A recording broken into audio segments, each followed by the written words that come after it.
So I am a semi-truck driver, and I wanted to make this review for other drivers looking for a good set of steps in order to get into the truck for their dog. Granted, my dog is very capable of getting into and out of the truck on her own.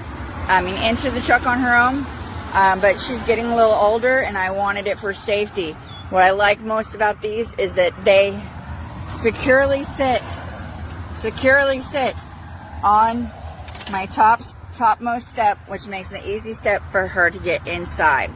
The construction is really good. Some of the other ones that I had, this was really flimsy. These are really solid, and it's durable. It's got a little bit of reflective tape on there. When I'm done, this is what's nice. When I'm done, I just pop down, I grab the strap, and I throw it in the truck. So, if you're a semi-truck driver and you're looking for some good steps for your dog, these ones are it. Spend the money, get them.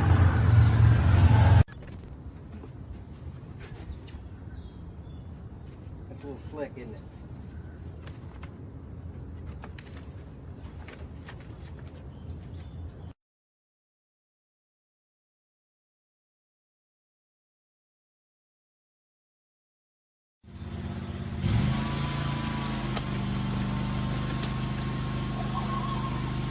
Here we are, about to go up. 3. Good dogs.